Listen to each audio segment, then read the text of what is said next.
可以录到，这样，到了。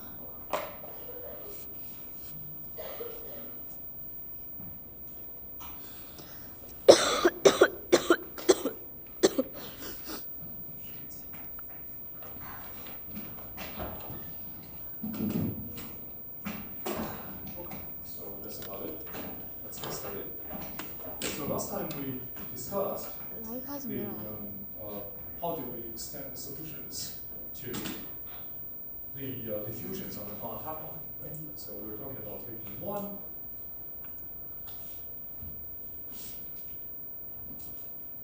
diffusion on a half-line. And the main idea is to design how can we extend the initial conditions to the whole real line, okay? And the specific design actually that depends on what type of symmetry that we are able to utilize. You know? And that type of symmetry actually depends on the specific boundary conditions.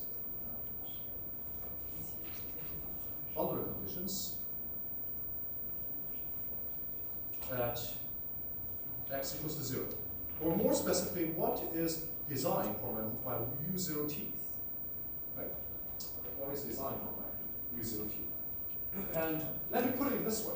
Okay, and actually I got an excellent question in the office hour on Monday, which is that because see, as I said it, right? So you see, if I claim that okay, from now on we don't need to worry about the well-postness, okay, which include the existence and and more specifically more importantly the uniqueness, okay, of the solution for no matter for what type of diffusion equations or wave equation that we're looking into. Then I right away got an excellent question as the following. Right, so if we were talking about a diffusion on a half-line, okay, so which means that we're still talking about, let's say, ut equals to kuxx, okay, but instead we only have one initial condition, right? We only have initial condition that is ux0 equals to phi x. Don't forget that my x belongs to only from 0 to infinity. Okay, if I'm talking about something like that, there's no boundary condition. I don't set up a boundary condition. Now the question is that, is the solution unique? Okay, is the solution unique? And the answer is absolutely no. Right? The answer is absolutely no, because this is exactly because of the I mean, if we are thinking this kind of problem again as a linear problem, okay, as a set of linear equations. For a linear system, it can be overdetermined. It can be underdetermined, or it can be exactly determined, right? So, which means that in this case, if we are having a diffusion problem half of the real line, and if we don't specify the boundary condition, okay, around x equals to 0, then this problem is going to be underdetermined. Okay, this problem is going to become underdetermined, and we will have multiple, or more specifically, infinite many possible solutions. Okay, infinite many possible solutions, which means that we're going to have infinite many types of, okay, infinite numbers of uxt that satisfy, first of all, satisfying this the diffusion equation, and secondly, satisfying the initial condition. Okay, well, we have infinite many that kind of solutions. Okay, then you see, the reason is what? The reason is the following. Okay, the reason is the following. The reason is that you see, this has been a diffusion problem on half of the real line, right? And what did we exactly do last time? Okay, what we have been doing was to extend first of all, extending, okay, the initial condition that was only on half of the real line to the whole real line, right? That was what we did in the last time. Okay, so because you see, first of all, we extend phi x to the whole real line.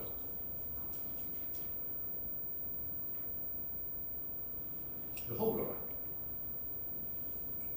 Right?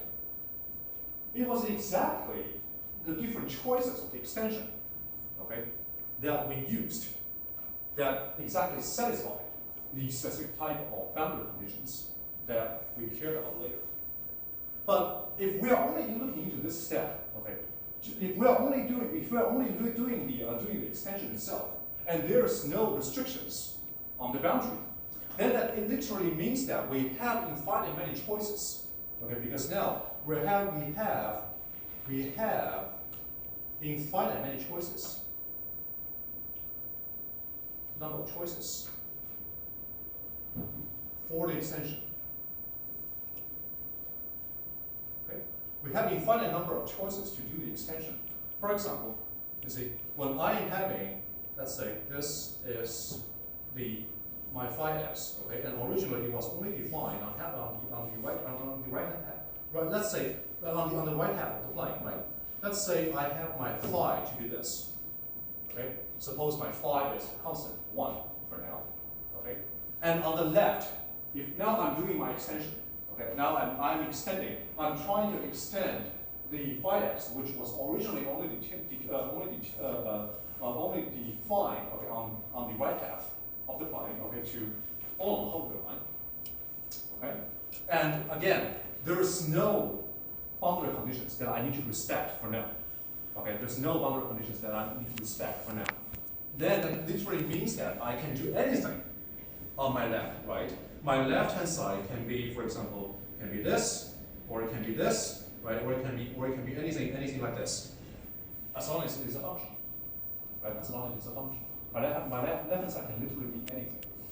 In this case, and for any choice, you see, for any different choices of the left-hand side, any choices of the extension, I am going to, because from now on, this is going to be a diffusion equation on the whole line. And that question has a unique solution, right? So after I have made my choice of the extension, then I obtain a solution to the diffusion equation on the whole line. But since I'm having infinite many choices for the extension, that means that I will be able to obtain infinite many solutions, okay, which is satisfy the initial condition on the right hand, okay, of the line. So far so good. So far so good. But the question is that we have no control because see, it is exactly because the extension over here is arbitrary. That means that we have no control on the behavior of the boundary on the following time. Is that point taken? Is that point taken by everyone? Okay, I hope so, right? Okay. Let me repeat what I just said. Okay? So first of all, the first step we did in the last time is to extend the phi x, okay, extend the initial condition that was only defined on the right side, okay, to the whole line. If we were doing that in several symmetrical ways, exactly because we need to respect, okay, the boundary condition. But on the contrary, if we are having no boundary conditions to respect, that means that I can do anything in my extension. I have arbitrary choices. My choices could be arbitrary.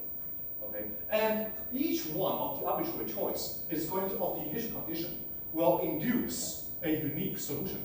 That means that the infinite many arbitrary choices of the initial condition will give me infinite many solutions. Okay? And among which all of them will satisfy that the initial condition of the right hand side, okay, will exactly be my phi x. Okay? And that is the issue. That is the issue if we are not having a boundary condition. Okay?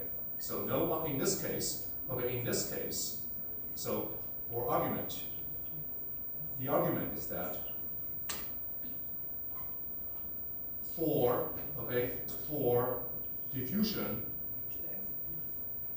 on the half line, okay, no boundary condition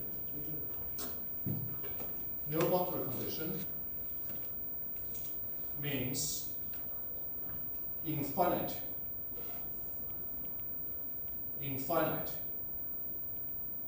numbers of solutions. Okay, let me write it down clearly. So far so good? Okay, and what were the choices that we made the last time? Okay, we made two different choices for different types of boundary conditions. Okay, for the Newman, for the Dirichlet, boundary conditions, which was u0t always equals to 0. Okay, for that type of boundary condition, our choice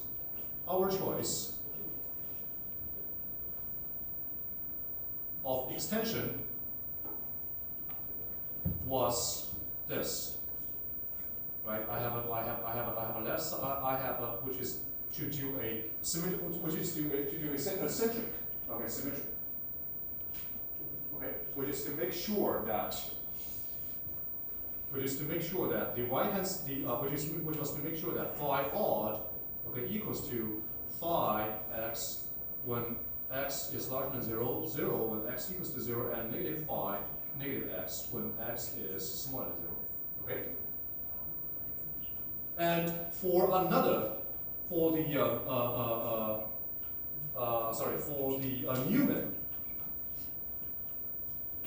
Newman boundary condition, which was ux 0t equals to 0, then our choice of extension was phi even, right, equals to phi x, which is x when larger than 0, and phi negative x for x to be smaller than 0. And in this case, if the right hand side is something like this, then my left hand side is something like this. Okay? So again, let me stress this point again.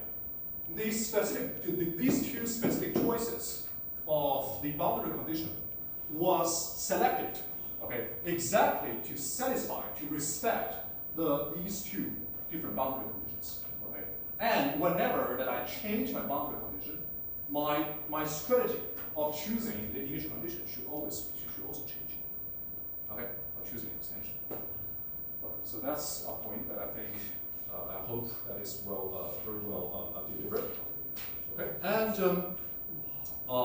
we also extended. Okay, we also extended our this strategy to 3.2, which is the reflection, which is the wave equations. Okay, not on the whole line. And today we'll be spending about 40 minutes on 3.2, and I hope that we can also finish 3.3, and which is the diffusion with a source. Okay, and my plan is that I'm going to jump 3.4. We're not talking about. I don't plan to talk about 3.4 because the spirit is going to be very similar to 3.3, and actually. I don't plan to prove again the well-hostness for the wave equation. Okay, we already proved the well-hostness for the diffusion equation, but I don't plan to prove the well-hostness again for the wave equation. And 3.5, in this class or the next class, we might be able to spend just like 10 minutes to go over 3.5, but that could also be assigned as a reading materials for the course. Okay, so although we probably will not talk about 3.5 in class, okay, but it is a reading material, and that's, I think, straightforward enough for everyone just to read it. Okay, so, and that will be almost everything about chapter 3. And let's see how much we can do for today. Okay, so now let's start 3.2. And the first question. The first question for 3.2. So first of all, 3.2 are the wave equations. Okay, wave equations. Okay, but not on the whole real line. Not on the whole real line.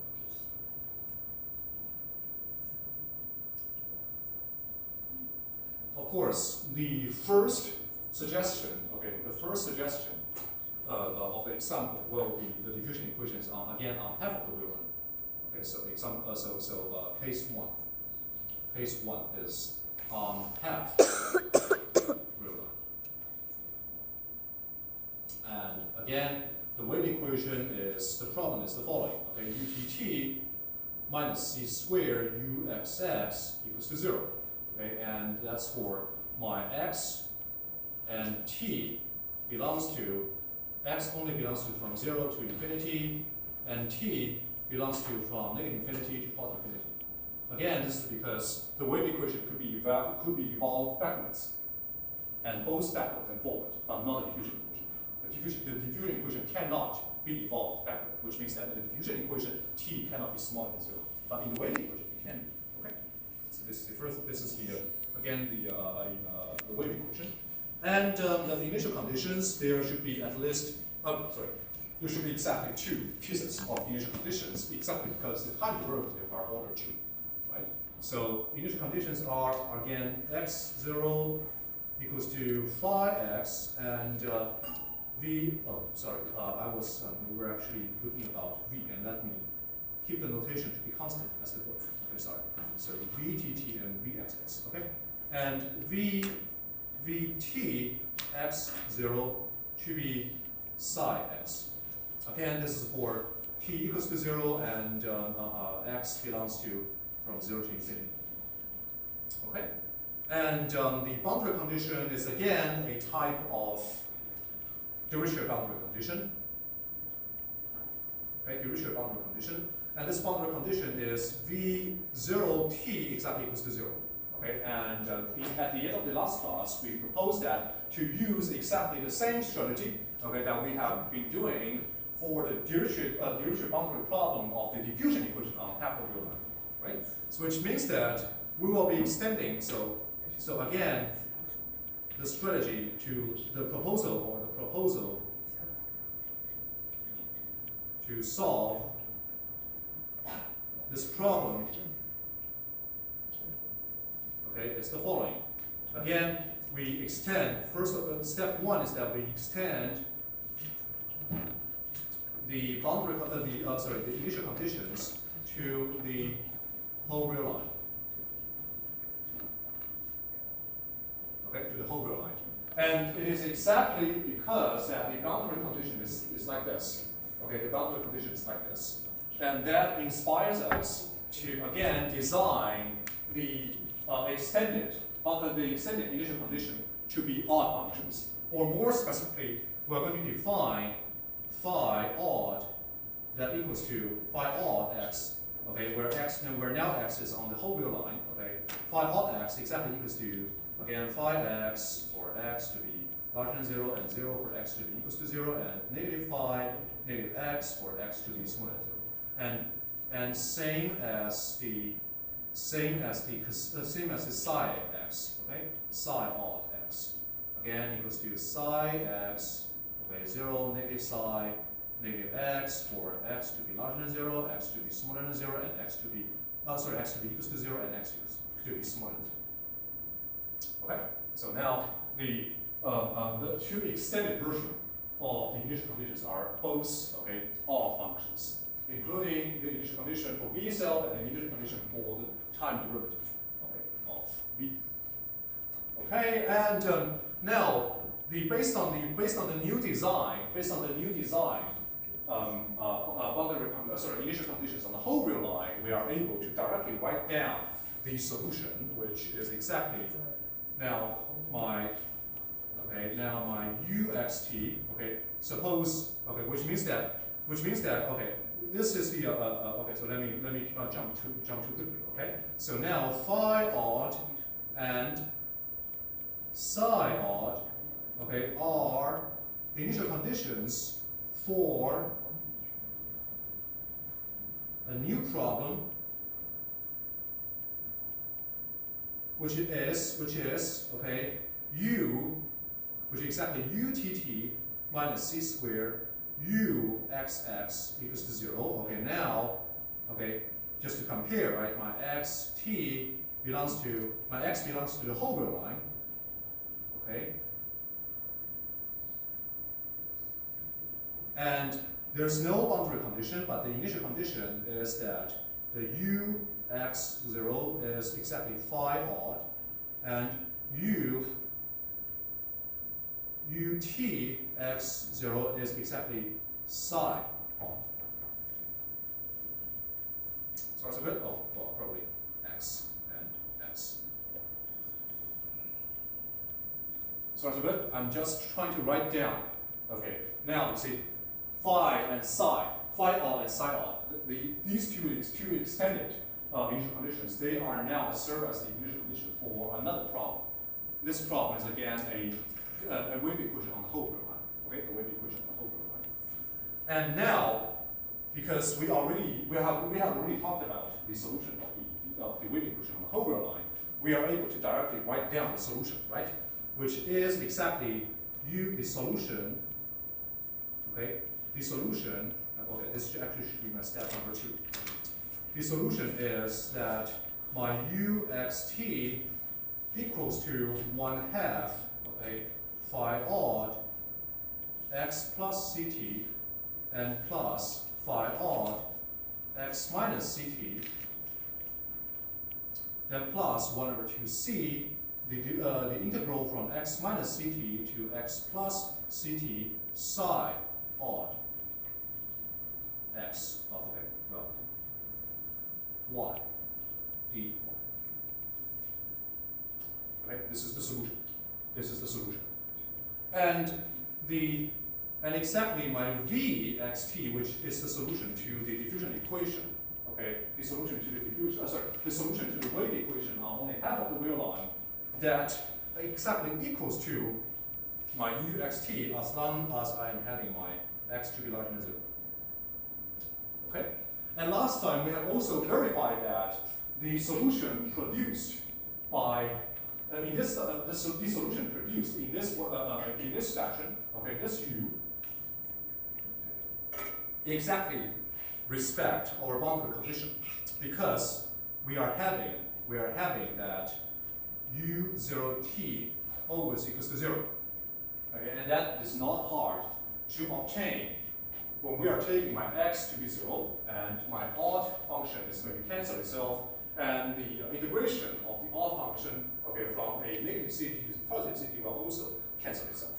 Okay, which means that in this case my uxt indeed is satisfied the boundary condition. Okay, this is a necessary step that we also need to verify. Okay, this is the verification. So this is actually the step number 3, verify. Okay, verify that the boundary condition is respected.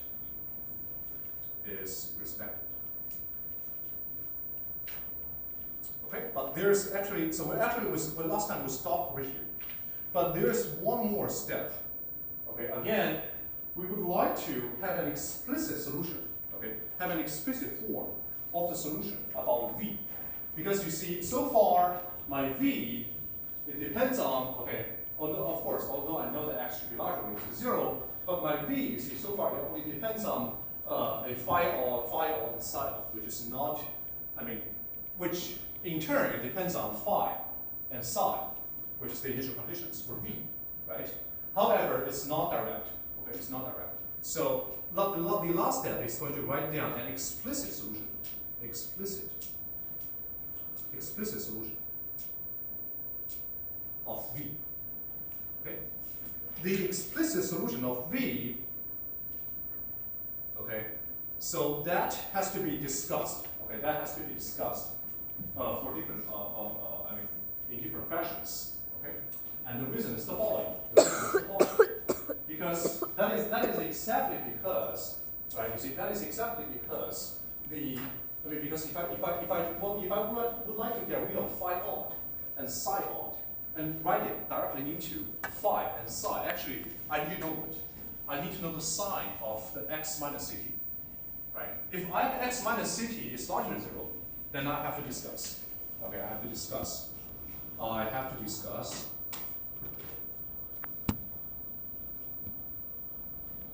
Okay, so scenario number 1, which is that if my x minus ct is larger than 0, okay, if my x minus ct is larger than 0, then what happens? What happens to my solution? What happens to my solution E? My phi odd x plus ct will exactly be phi x plus ct. My phi odd x minus ct will be exactly phi x minus c. That's exactly because my x minus c is larger than 0. Then my phi will stay as the same, right? My phi will be the same as phi. What about integration? The integration goes from x minus c to x plus c, but this guy is what? It's larger than 0. Positive. So the whole domain of the integration is larger than 0, which means that in this integration, in this domain, my psi odd is what? Will stay the same as psi. Okay? So if my x minus c is larger than 0,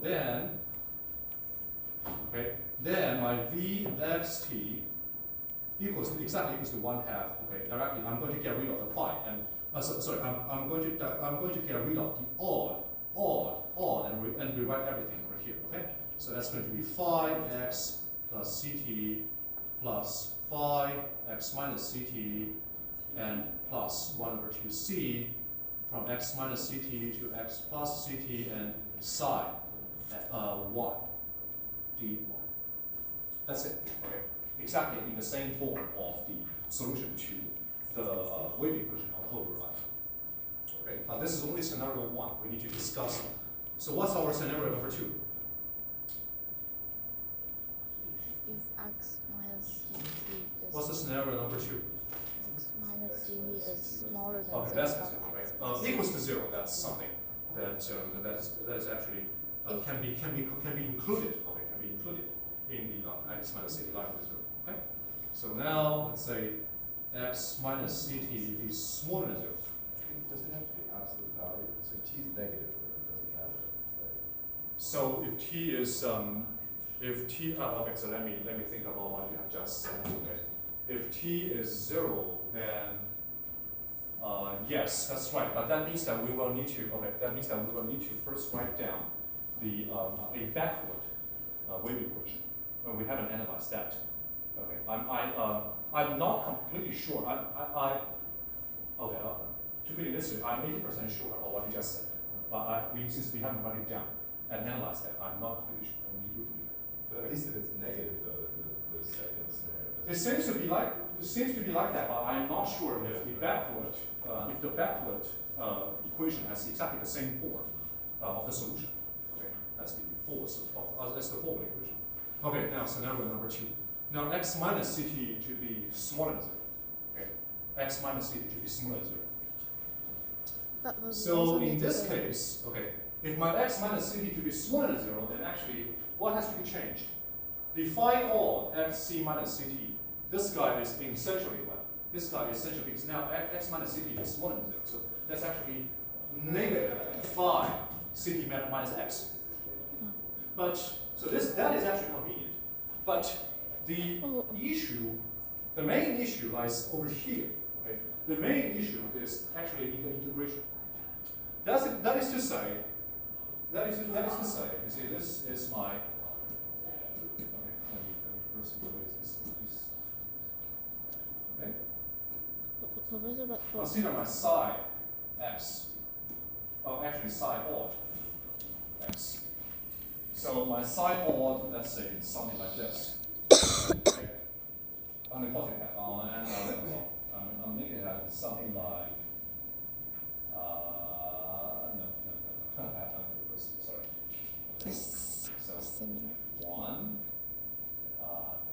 2. Yes. Okay. I hope it's symmetric enough. Okay. So you see, again, if my x minus ct and the integration goes from x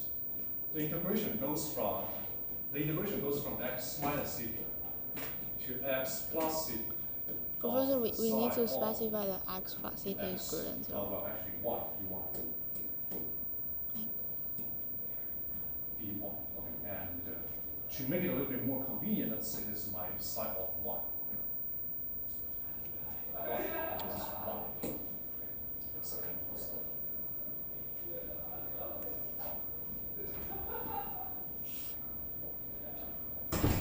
Okay. So now you see, if my x minus ct is larger than 0, then that means that the integration takes place from here to here. Okay, exactly the same as before. But now, if my x minus ct is exactly smaller than 0, then let me erase this line. Okay, and erase this And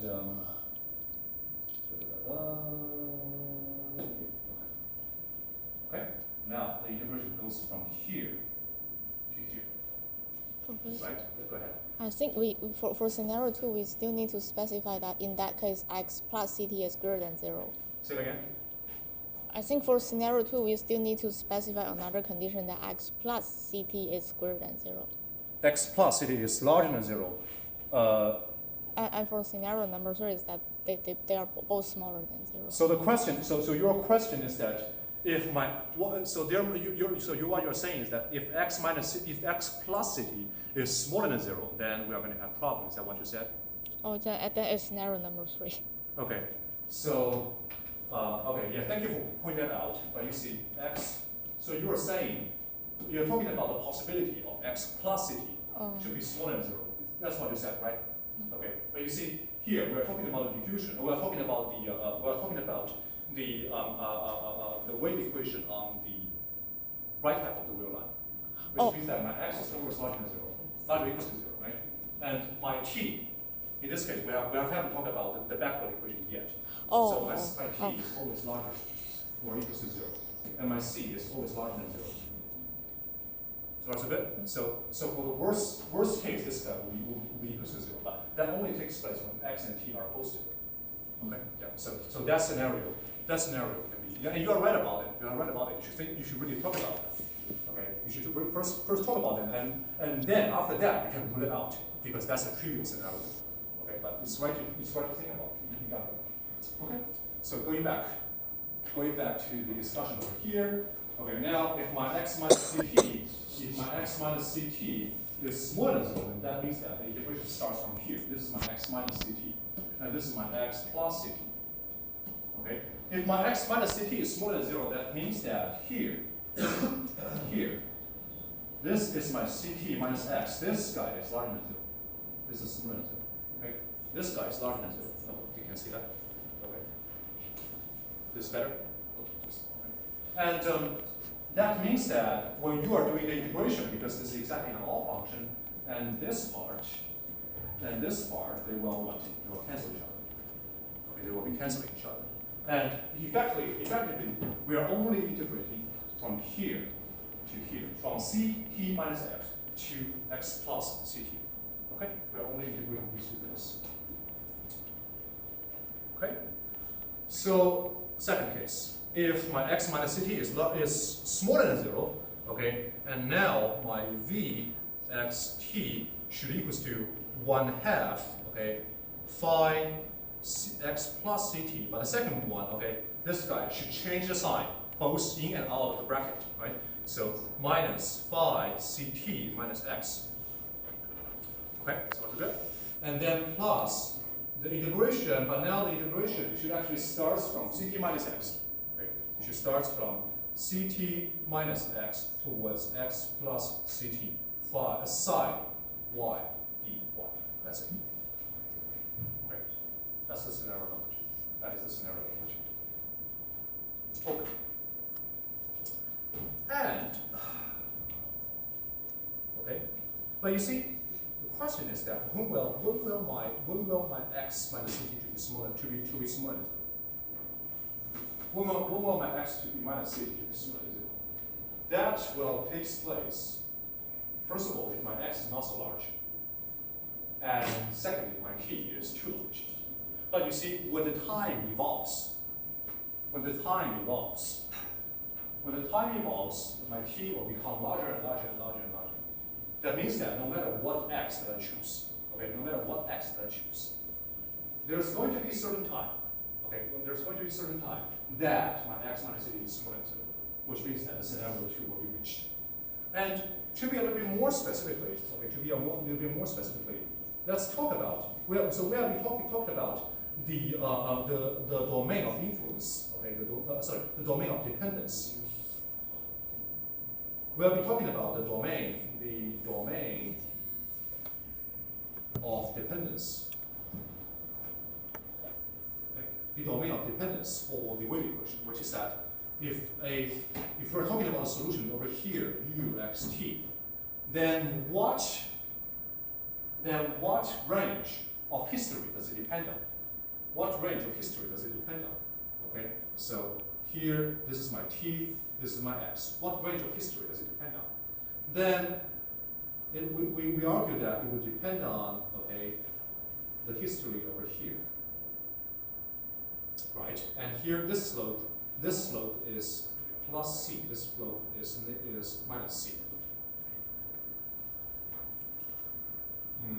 Yes. Wait a minute. Yes, yes. Okay. And that means that if the wave equation was defined on the Holder line, okay, then my uxt, okay, uxt at this place, okay, is going to depend on the solution, okay, in this cone. Okay, depends on the initial condition in this cone. Specifically, it depends on phi. Okay, it depends on phi defined over here and here, right? And it also depends on the integration of psi in this whole range. In this whole range, right? So far so good. Okay, so this is exactly x minus ct 0. This is exactly x plus ct 0. Okay, these two intersection points. Let me erase this. Okay, these two intersection points to the x-axis. So far so good. But now you see the question is what? The question is that I actually don't have this part of the history. I don't have my left. Well, actually, this is we're only talking about the wave equation on the right half of the line. Okay, not on the right, not on the left half of the line. Okay, so which means that if I'm starting from here, then I'm straight. If I'm starting from here, I'm going back and I'm going backwards. Okay, here and here until now. Okay, everything is fine. But this is what? This is exactly the timing. This is exactly the timing that my x minus ct reverse, okay, reverse its sign. Okay, my x minus ct reverse its sign. And after that, okay, after that, the integration, okay, the starting point of the integration will change from x minus ct to ct minus x. Okay, will reverse its sign. Or more specifically, in this case, okay, you see, because again the integration is doesn't start from x minus ct, which is a negative value. Actually, the integration starts from here, ct minus x 0. Okay, the integration starts from here, and also my phi also is over here, right? The second phi is over here. So this is called the reflection. This is called actually a reflection. A reflection of the left side of the cone. Okay, if I reflect it to the right, okay, then it's going to use this. Then that means that only the shaded area, okay, only the shaded area.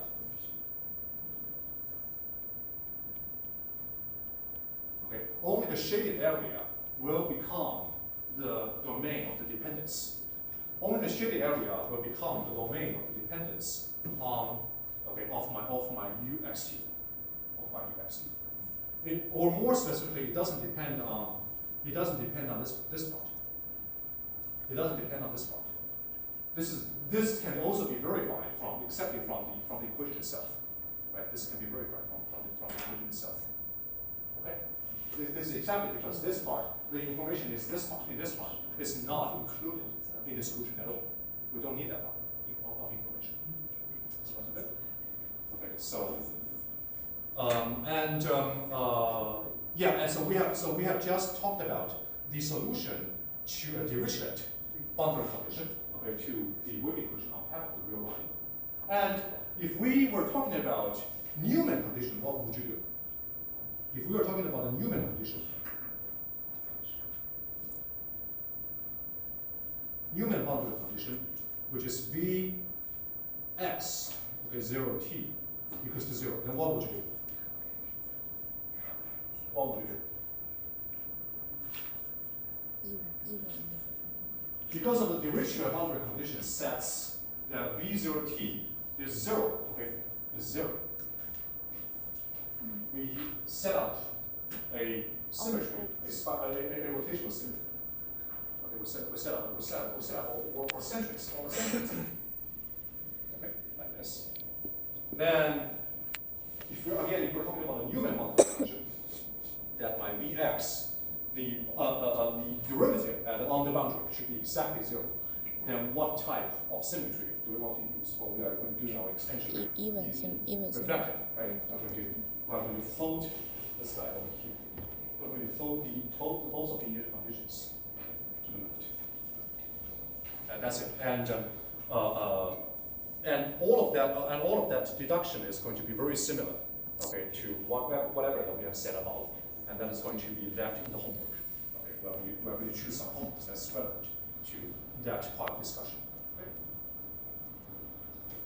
And it is the same as what we have done for the Newman boundary condition and the diffusion condition. Okay. And the next topic is going to be, okay, so don't forget this was our case number 1, okay, which is that the wave equation of half of the real line. Our case number 2, okay, our case 2 is the wave equation on a finite interval. Okay. It's going to be a wave equation on the finite interval. Or more specific, let us set up the problem as follows. Now my VTT, again minus CVXX equals to 0, C squared VXX equals to 0.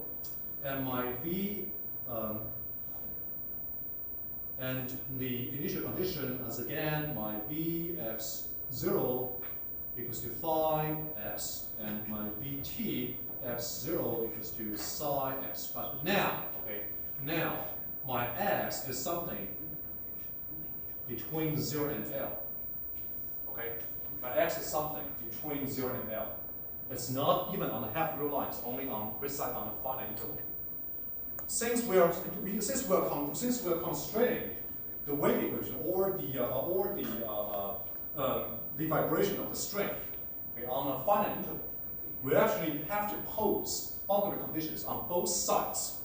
We have to pose boundary conditions on both sides. Okay, otherwise this is again going to be an underdetermined question. Okay, going to be an underdetermined question. Then, okay, our boundary condition. That's just for this case. Okay, we are going to and we're going to use the following discussion to illustrate what damage can a boundary condition do to our process of the solution. Okay, this is again not a so bizarre problem, right? Of course, we can talk about the vibration on the finite interval, and let's set up a Dirichlet boundary condition in the case that V0t exactly equals to VLT. Okay, both of them are exactly zero. So what does that mean? That means that let me put it over here. That means that for any VXT, okay, for any VXT, for a selected T, so this is this is 0 and this is L. Okay, both of them are strictly attached to 0. Both of them are strictly attached to 0. And the vibration could only take place in between them. Okay? The vibration of the string could only take place between them. So that's just like I have, for example, I have a string between two of my fingers, and I'm going to thumb it, like thumb, or a violin or a guitar. Okay, that's the most straightforward case scenario of this kind of physical interpretation of this problem.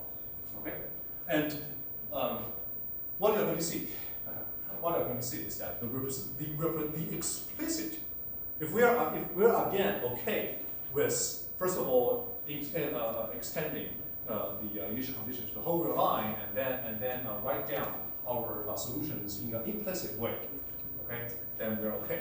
But as you can see, as we are going to demonstrate, okay, in the next like 15 to 20 minutes, the explicit solution will be extremely fuzzy to represent.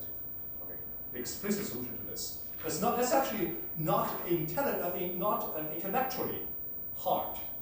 Okay, not intellectually hard. You just need to split everything into numerous different situations, okay, and then discuss it one by one.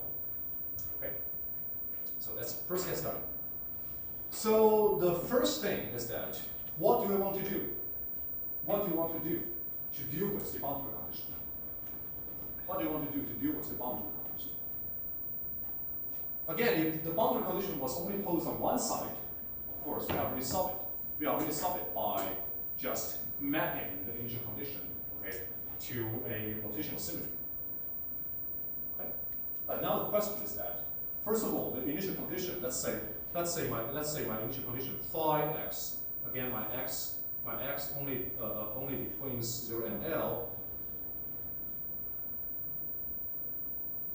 Okay, my phi x, let's say something like this.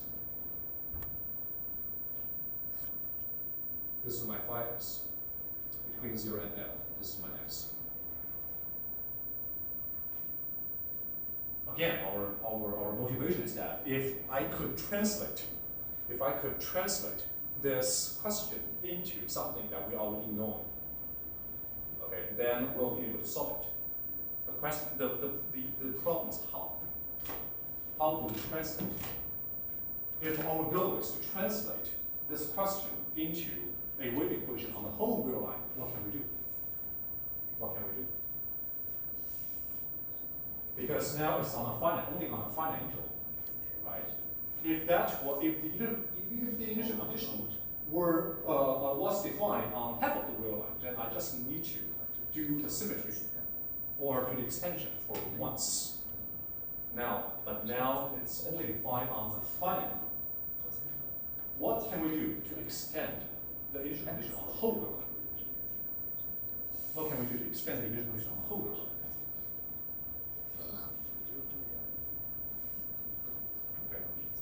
You see, the whole real line can be, first of all, the whole real line can be first cut up into different pieces. One piece is from 0 to L, another piece is from L to 2L, and from 2L to 3L, 3L to 4L, so on and so forth. In the negative direction as well, right? From 0 to negative L, from negative L to negative 2L, negative 3L to negative 3L, right? And we will be repetitively, okay, doing the symmetry on each of the small intervals. Okay, to make sure that my boundary conditions will be satisfied. Again, let me stress this point again. If we did not have these boundary conditions, then our choice of the extension is arbitrary. I can create anything. Okay, for the simplicity, I would personally just choose everywhere else to be exactly 0.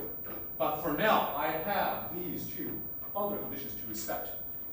For that purpose, I will have to play a more intricate game, which is that we are going to map our initial conditions to the whole real line in the following way. Okay, in the following way. Let me write it down a little bit. Oh, okay. I'm asking. Actually, no. Actually, I think I'm asking for trouble by plotting my initial condition as this. Okay, because let me erase that. Okay, and try to make it a little bit geometrically simpler. So that would be good for my, yes. Okay, this is simple enough for me. Okay. The first question is that what do I need to do to map it from 0 to negative L, from negative L to 0? Because you see the boundary condition is that at this case again is 0, right? So what symmetry do we propose? Again, a rotational symmetry, but not reverse, a rotational symmetry, right? By drawing something like this. Okay, by drawing something like this. Okay.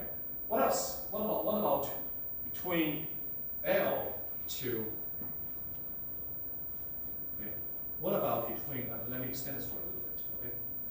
What about between L and 2L? Also, The same thing, right? Because on this side, okay, on this side, I have to respect the boundary condition over here as well, which is also on L, okay, my B evaluated on L, okay, will always be 0. Okay? So I need to respect the same boundary condition, which means that I'm going to use the same symmetry. So it's something like this. Now the question is, what is the relation between this part and this part? What's the relation between this part and this Translation. part? Just translational invariance, right? Because I was doing exactly the same rotational symmetry, but one is centered at this place, another is centered at this place. So these two things, they should have exactly the same shape. Okay, these two parts should have exactly the same shape, and just a translational invariance. Okay, now between 2L and 3L, what do I do? Between 2L and 3L, what do I do? Now I have this part. Now you see, because you see, everything between L and 2L should be exactly duplicating from L to 0, right? Because you see, here I'm starting from here, right? And then these two points are corresponding to each other. These 2 points are corresponding to each other. So these 2 points are also corresponding to each other. That is to say, the boundary conditions on these 2 points, they should also correspond to each other. Which means that here, I'm also having a boundary condition to respect, okay, which is, again, my U2L T will always be 0. Okay? And because, again, this is the same boundary condition, so I will again do a rotational symmetry. I'll be again doing a rotational symmetry. So I'll be obtaining something like this. And for the same reason, this guy and this guy, okay, they will be translational invariant. Okay, they will be translational invariant. Okay, and we are going to expand this solution one interval at a time, and both on right and on left.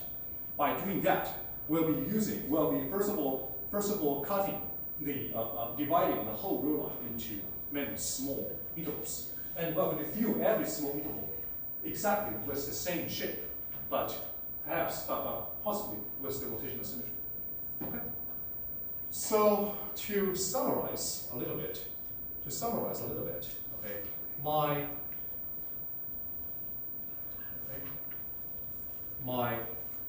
we're going to define my phi ext, okay, which is an extension, okay? My phi extension x, that should be exactly phi x, okay, for any x between 0 and L, which means that you respect the same, okay, you respect the same, the original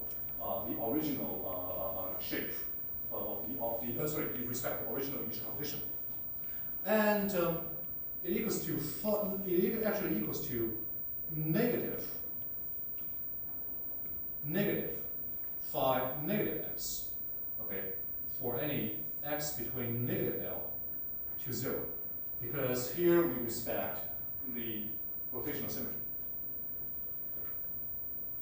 Okay, and or more specifically, okay, we can write it down as for any x between, let's say, 2d L between x and 2d plus 1 L. And here is anything between 2d plus 1 L and 2d L. Okay, that's either the x starts from an even fold of L and stop at the odd fold of L, or the x starts at the odd fold of L and stop at the even fold. Okay. It's actually also not hard to derive the several planes for phi, my phi ext. Okay, planes for my phi ext x. Okay, so first of all, which is that plane 1 is that my phi ext x, okay, is odd. Okay, my phi ext x, the extended initial condition is an odd function. Okay, it's an odd function. That's not obvious because if we are just simply doing that forward, okay, doing that forward for backward and forward on both sides, okay, then the right half with a rotation, okay, of 180 degrees, you're going to get lesser. Okay. And the second thing is that my phi ext x is periodic. Okay, is periodic. Or more specifically, we have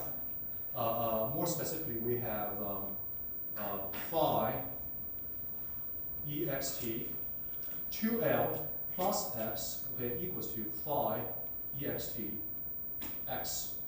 Okay, this is because every time that we move from 2L, okay, the period, okay, is going to be period is going to be. Okay, so this is my phi, and well, we do exactly the same thing for psi. Okay, well, we do exactly the same thing for psi. So psi ext is defined similarly. Okay, psi ext is defined similarly. And again, now with the extended initial conditions phi and psi, we are able to again solve this wave equation on the Holbrook line. Okay, now we are able to solve this wave equation on the Holbrook line, which means that we're having our u, okay, we are having our u, okay, xt equals to 1/2 phi ext x plus ct plus phi ext x minus ct. Okay, and then plus 1/2c, the integration from x minus ct to x plus ct. Okay, and then psi ext y dy. Okay, everything was just programmatic. Okay, everything is exactly the same as before. But okay, and this is the easy part. Okay, this is the easy part of writing down the solution. The hard part is the following. The hard part is actually our last step. The last step. Okay, how to write the solution. Don't forget here, I mean in the solution over here, I'm having my x belongs to the Holbrook line, right?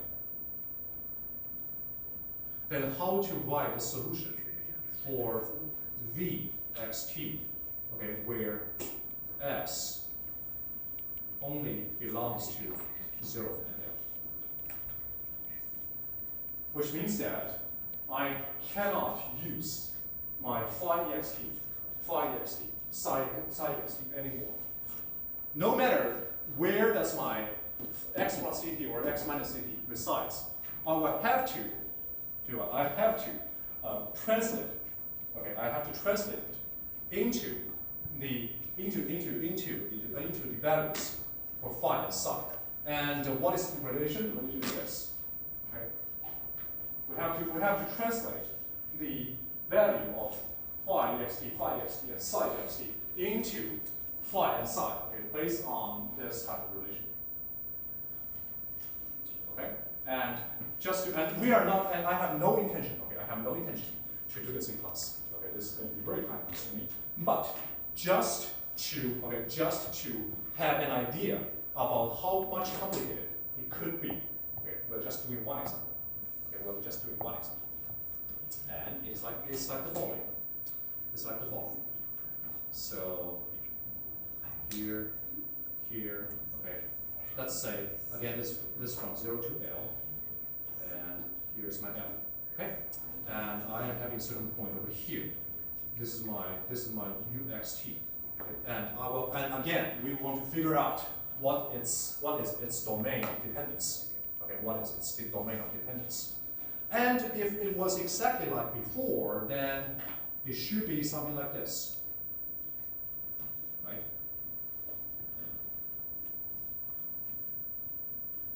this is what this is the case that again, if we have already extended the solution to the whole real line, then this is the initial conditions and the solutions to the whole real line. Then this is the domain of dependence, right? Again, this cone is the domain of dependence. But the question is that I don't legally have this part or this part anymore, right? I have to do what? I have to fold these things back and back and back and back and back, okay, repetitively, to make sure everything, okay, resides within 0 and L. Because the initial condition was only defined on 0 and L.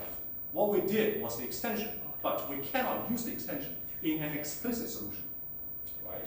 Okay. So now let's first start our folding. Let's see what we have. Okay. So first of all, let's fold from this point. Okay. This point we have to fold it on the rightwards over here. Okay. Again, if we were having the solution defined on the right half of the real line, then we're done. But we're not done yet because, again, here, the solution is not legally defined over here, right? So now we need to do another time of folding, okay?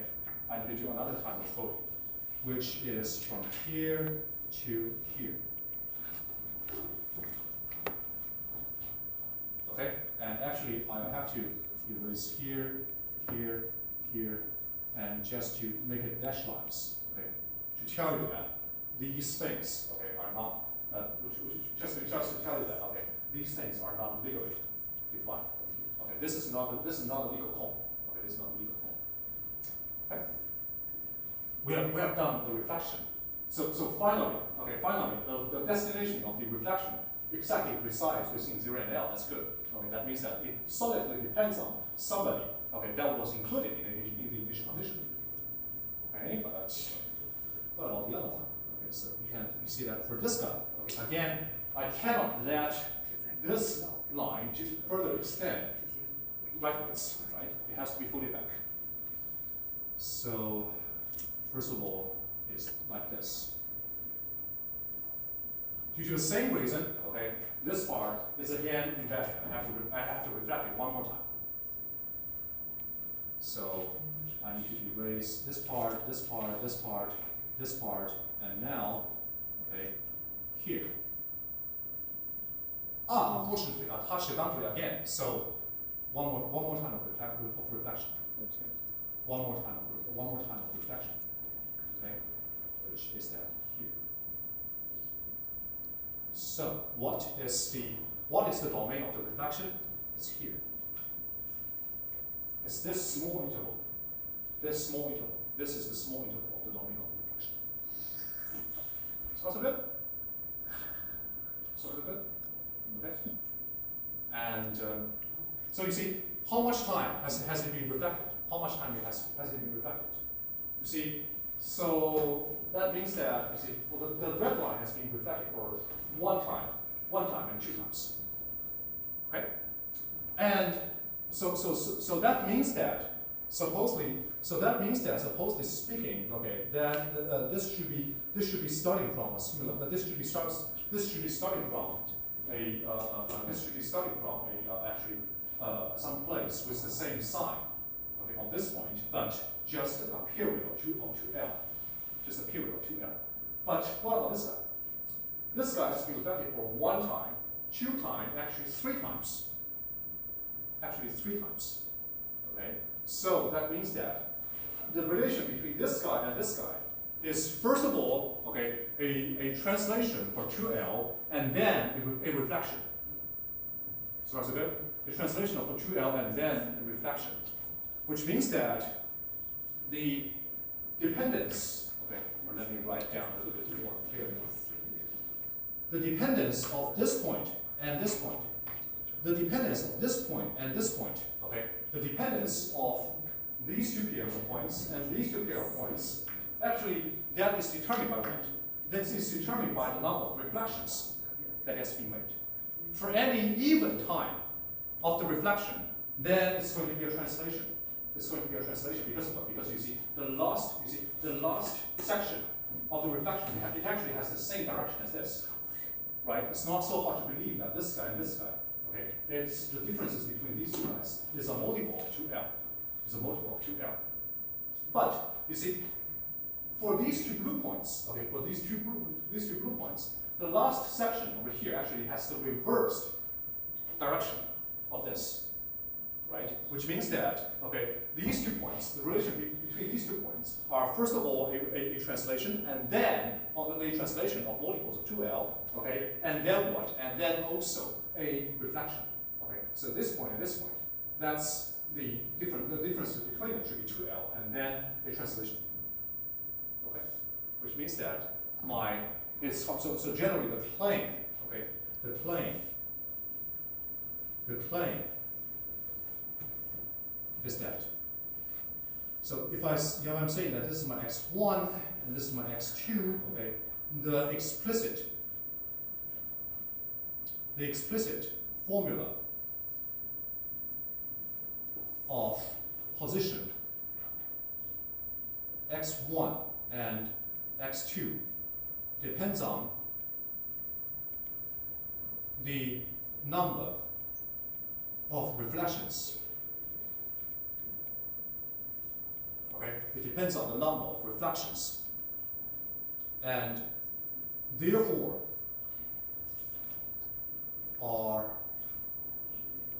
have to be discussed.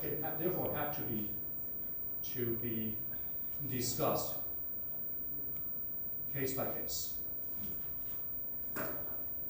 And there's one more figure. Okay, one more figure on the one more figure on the book that I would like to draw again over here to tell you how is that determined? Okay, how is that number of the number of reflections determined? Okay, from 0 and again from L. I'm just trying to duplicate.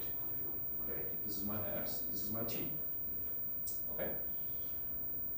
So what we're going to do is to draw, is to imagine that. Okay. What we're going to do is that we first imagine that from 0 there is going up. Okay. There's going okay. So 0 shoots out. Okay. A wave of light. Okay. And these two things, they are mu. Okay. These are two mu's. So the 0 gives a beam of light, so it goes up like this, okay, and will be reflected as this, and will be reflected as this, and will be reflected as this, so on and so forth. And what is the slope, okay, of the light? Okay, it is exactly c. Okay, here the slope equals to c. Slope equals to c. Okay. Here, for L, we're going to do exactly the same thing. We are going to send out a beam of light, okay, and send out a beam of light, send out a beam of light, okay, and then be reflected again. So that's good? So that's good? Then, at this domain, okay, for any point at this domain,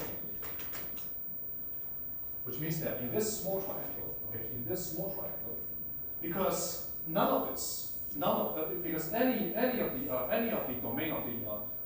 any of the domain of dependence, okay, starting from any of the point in this region will not touch the boundary, right? They will not touch the boundary. So that means that the number of reflection over here is 0 and 0. Okay. But any point start from over here, you see, any point start from over here, starting in this triangle, okay, it's going to the domain of the dependence is going to touch the boundary over here, right? For once. So the number of reflection is going to be 1 and 0 here. And in this triangle, it's going to be 0 and 1. In this triangle, it's going to be 1 and 1. Okay? And so on and so forth. So here it's going to be 2 and 1, 1 and 2, and 2 and 2. And here it's going to be 3 and 2, 2 and 3, 3 and 3. So on and so forth. So on and so forth. And the explicit formula of the position x1 and x2 depends on how many reflections it has been taken place. How many reflections it has been taken place. Okay, which again depends on exactly the location of the x and t, okay, in these domains. In these domains. So a little bit? Okay. And I know this is a little bit less straightforward than if we are only having one reflection. But now it's just that we're having multiple reflections taking place at the same time. Okay? And we will have to use the results after the reflection, okay, to determine the domain of the dependence. Okay, to determine the domain of the dependence. And that is the problem. Okay, that is the problem. Okay, so that's good. So yeah, okay, so that's everything that we have to say about 3.2, and let's have a break for 5 minutes, and then we'll come back with 3.2.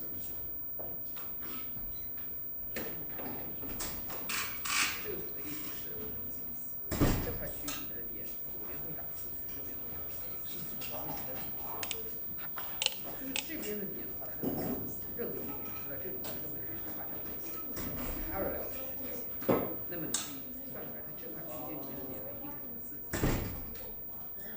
一定是左边是40，右边是40。对，这就是路的分段啊。如果说假设没有右边这一方，然后这个方面呢是左边九次，右边九次，this part can be cancelled. 这个方面我算了半天就只算出这个意思。这块区域的方面没有。 So they will cancel, which means that the domain of the reflection, sorry, the domain of dependence will be this. Okay, the domain of reflection will be this. Not the dependence. But now the question is that.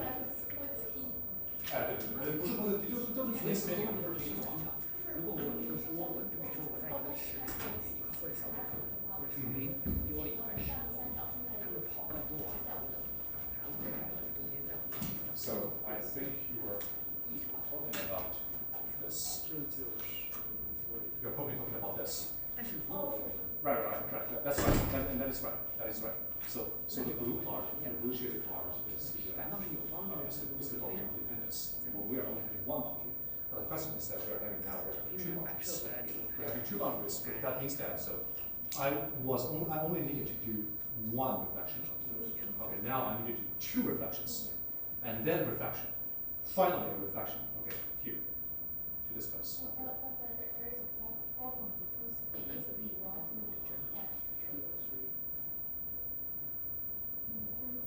你说。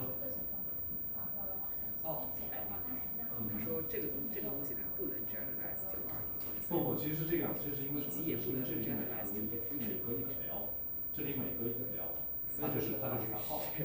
这里每隔一个 L 是抵消，就说这个回是它不跟它抵消，它是跟它抵消，这样。但是他说这个方法也不能 generalize to 2D或者3D 都可以。为什么不能？对。也就是说，如果你给 diffusion 限定一个包，对，就是你先不要想麻烦的事情，你先不要想。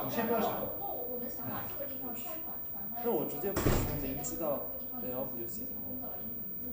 这样子，你先不要去想，你先不要去想，是，对，你先不要去想。那你不能你在 L 点，就说整个的domain在思维上，你先去想它会怎么样，how does it？ 这个你能够这样 extend，先把这个想出来，然后你就会发现什么？你会发现这样子折过很多遍以后，第一个呢就是关于那个 phi， 它first of all that only depends on these 2 points， 这个没问题，对吧 ？OK， 那然后呢，关键是什么？关键是这一部分积分，what does it depend on？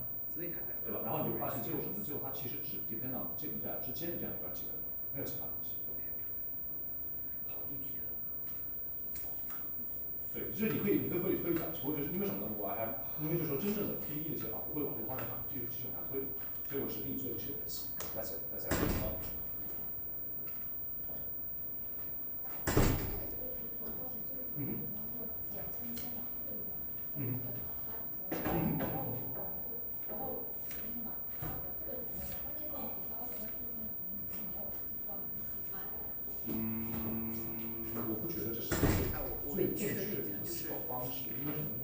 你所谓的抵消其实是只发生在什么？是发生在余值旁这些条件对吧？因为后面的抵消未必是可以抵消的。我确认一下，就说你之前说就是它，对，它确实，对，你说的也对，它确实，它是一本是吧？所以，yeah，应该是一样的，它相当于先做前面偏导，再后前导后不导加前不导后导。前导的话，我觉得与其去想抵消，你不如去想折叠。对对对，我觉得可能折叠这个词汇更好，我在我可能会去想抵消。 X 球的，我只要在前面。就是你不要把它这东西，这当这里面有东西有东西当成数的，那我是 phi，你就把它当成是就是不停在折叠，然后重叠起来，抵消不了的话，你对再叠一次。这样想可能会好。这回懂了啊 ？OK， 那是。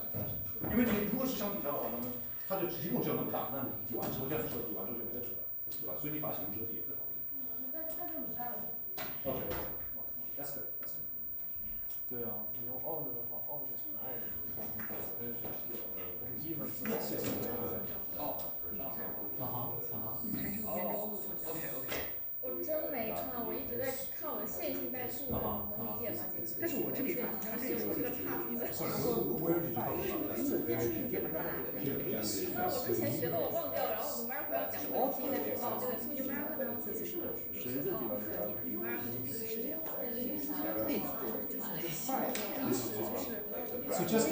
我去接水啊，要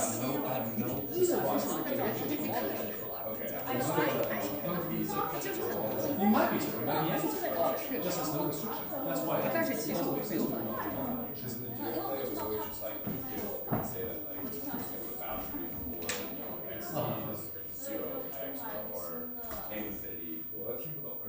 Zero not including like less than x, less than 30, then it would say x equals 0 is 0 or something like that. Right? 其实没有那么多，其实用的 So 还 it's 是 like, 这 okay, 个 when s we gave us 0 here, do we then s 的 can't 对于 make x x something like that? 偏导。 Yes. So the boundary condition is either prescribed, either is 啊 not. 但是这件事情我们用在了这个， So we can't 用 realize 在了这个上 just 面。 because we go 对， that 我以为是个疑问题， can't answer any 我们 question. 会用到这个东西，它做一次 You 导 say 数 that again. So just with Even the 做完导 condition 数 that x does equal 0 at 这 some 个我 point, that doesn't tell 所以 us. 我 It 们 doesn't 这 tell 个 you 情 anything. 况 It doesn't tell you anything. Well, okay. It tells you something. I mean, I shouldn't tell you. I should say. 但是我刚才在 It 想， tells you 所 something. 以 It's just that alone is not enough to make this problem to be not undetermined anymore. Yeah, yeah. So you could like write this and then have like this be 它为 equal 什 to 么写的 some 不是 s？ c or something. Yeah, you used to. That before, for example, that can be equals to some certain things like ft, right? And then the ft can have some 0 points. Okay. 为啥以为 But 那个 again, 是正好前后。 but if that ft is arbitrary, 但是后来你 Then you don't actually have. I don't have a model. Okay. And then this maybe we can talk about later, but I was curious about if Yes. you can do any sort of version of non-boundary conditions with any of the examples we were looking at later, like a reflection of the. So again, what I can do is what? If we have no boundary conditions. If I have no boundary conditions, Looking then at the not the whole. again, okay. Let me stress this principle again. Okay, if we have no boundary condition, then Yeah. that means that when you are doing extension, you can do anything. Uh, And because extension can do anything, that means that you are going to have infinite many possible solutions that will all of them satisfy the initial condition. do we not just lose the integral psi of x part? Because we don't know anything about. You mean in the wave equation? wave equation, exactly. In the wave equation, no. I mean, in the wave equation, the problem is that here, the extended phi and psi, Yeah. it doesn't have to be the all function. It doesn't have to be static. I can do anything. I can do anything outside of input. Okay. Okay, and that means that here, that means that when you are doing this, doing the solution, that means that this guy can be anything. Okay, this is going to be original, but this guy can be anything. And no, well, okay, actually that's not true. Both of them can be anything. Okay, and this thing it can also be anything because the integration. So which means We that don't necessarily know psi. okay. Which means that you have no control at all to the solution. Yeah, it can be anything. Okay, so it's even less useful in the wave equation. Okay, thank you. 做一个线，然后这样的话，核心，然后根据这个的话，因为你在整个线条的地方，你也不需要有高的肯定。但是有几场对于这个，而且震动，它比如波传的这个关系，对，它的物理形式或者它是像它没有它会固定。它被固定的，比如说比如说初始是一个这样子，对，然后这个往两边传播，对，然后对，这个波峰，它确实要被传播。可以想想为什么？就是它会被迫，那为什么它会被迫？这是理嘛，对吧？因为它这里是你想，这是这样，这个道理是这样子。能有一个有一个确实有物理，确实有物理，确实有物理，这个物理是什么？比如你把它固定在这里以后，你想，首先第一个这两边都被固定了吧？这个系统没有外力，对吧？但是这个系统会满足什么？能量守加动，对吧？不，动量不守，因为什么？因为这两个点是在持续给它加力，它是持续给它加力，所以能正在至少能量守。但是呢，你看这个点它不是这点收力嘛，对吧？这点把它固定在这里，对不对？为了让这个点固定在这里，外面给它多少拉力，这个点就要施加多少拉力去抵消它。所以什么呢？正是因为这个负的拉力会使这个波传过去，哦，那就是说它传到这之后，它是传出去，它是反着传出去。你可以那个，其实你之前都说那个它每反射一次它不是要对，但是对，是这样。但是呢，对，你可以去搜，你可以搜一下这个Wave equation with the initial boundary condition， 然后这个我是应该它会发生什么样的情况？但我没有可能你看它提2提，所以我没办法。我其实也可以这么理解，但是要时间。你看，你可以去搜一下。反正我就可以理解，在讲到这儿之后，应该可以之后。你先搜一下，我相信这肯定有人做的。刚才那个我搜一下。Okay, so let's get back, and we are heading now to coordinates left. So we'll be talking about 3.3, and let's see if I can finish that one, which is the diffusion with a source. Okay, for that purpose, I kindly request you folks to forget whatever that we have talked about in the first half of the class, okay? Because it has no relation to the boundary condition for now, okay? We will converge back to the scenario that we are having specific boundary conditions, but now, I mean, at least in the next half an hour, okay? The next half an hour is going to be theoretically intense, okay? But it has nothing to do with the boundary conditions. So I understand there are confusions for the first half of the class, but I kindly ask you to save it after the class and just forget it for now, okay? Just forget it for now. And or more specifically, again, we're coming back to the diffusion equation on the Holger line. Okay, we're coming back to the diffusion equation on the Holger line, and we'll talk specific. But the only difference from before is that, you see, before what happened was that, okay, so I'm having an initial condition, okay, which pose the initial how do I say that? Okay, the initial distribution of the masses or of the heat, okay, the Holger line. And after that, I'm just letting go.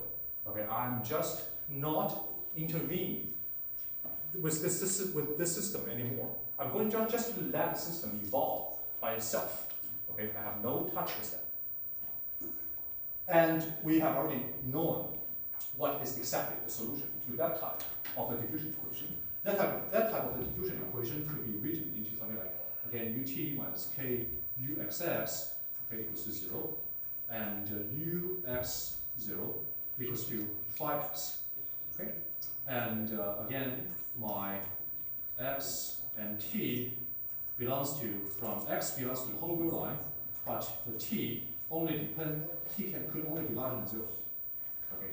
Because this is exactly, again, because my diffusion equation cannot be involved in a vector fashion. Okay, this is also called the homogeneous problem. Okay, this is also called the homogeneous problem.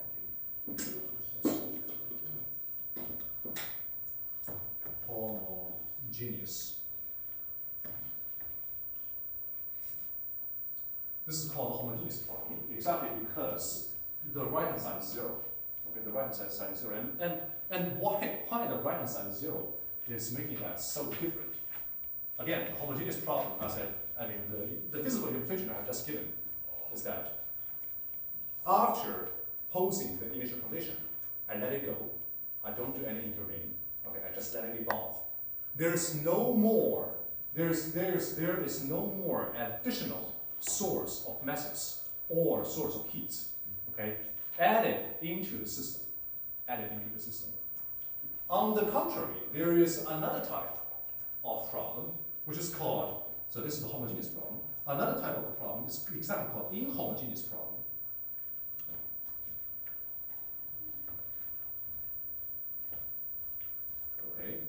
which is that from now on, this system is not isolated anymore. Okay, I will be actually keep adding up source of mass or source of heat, okay, to the system at every point, okay, and that interpretation will be given into something like ut minus kuxx exactly equals to fxt. Okay, exactly equals to fxt. Well, of course, the initial condition will stay there. Ux0 equals to phi x. Okay, ux0 equals to phi x. Okay, this is called the inhomogeneous problem. This is called the inhomogeneous problem. And again, how do I interpret the fxt over here? How do I interpret fxt over here? Well, you see, what is the left-hand side? What is the left-hand side? It basically tells you. So if I am going to, for example, if I am going to, let's say, put the negative part to the right, okay, then this equation can be written into something like ut equals to kuxx plus fxt, which is this, right? Again, let's try to assign the physical interpretations, okay, to ut, kuxx, and fxt. Okay. So first of all, what does ut mean? What does ut mean? Ut means the change at a certain point, okay, the temporal derivative of the density of mass, right? And so which means that the whole right-hand side is telling me how much, in a small amount of time, how much is the increment of the local density of the mass. Okay, the larger the right-hand side, or positive right-hand side means that the local density of mass is going to increase. A negative right-hand side means that the local density is going to decrease. Okay, so the larger the right-hand side, the larger the ut. Sorry, the larger right-hand side, larger ut, and then the larger the increment of the local density. Sounds good? That works good. Professor. Okay, and again, kuxx tells you that the local, so which means that the increment of the local density depends on two things. One thing is the kuxx, and another thing is the fxt. Kuxx means that the part of the increment of the local density depends on the second order of spatial derivatives. Okay? And that is actually the gradient. That's actually the derivative of the gradient. Okay, which is exactly the amount of density gained by the local point. Okay, gained by this local point, thanks to the diffusion. Thanks to diffusion. So again, if I don't have the second part, then this again becomes a diffusion equation, a diffusion system. So is it good? But now I'm having an fxt. I'm adding an fxt. That is to say, the increment of the local density will, on the one hand, be contributed. There will be two sources of the contribution to the increment of the local density.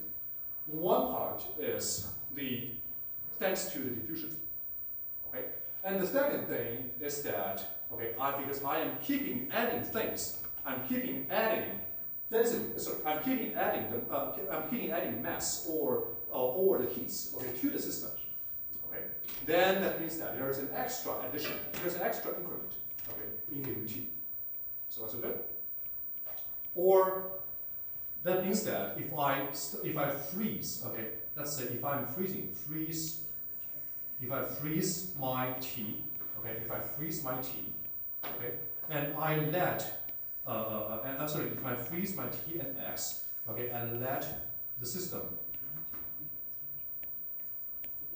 evolve, okay, if I let the system evolve for a small amount of time, delta T, okay, then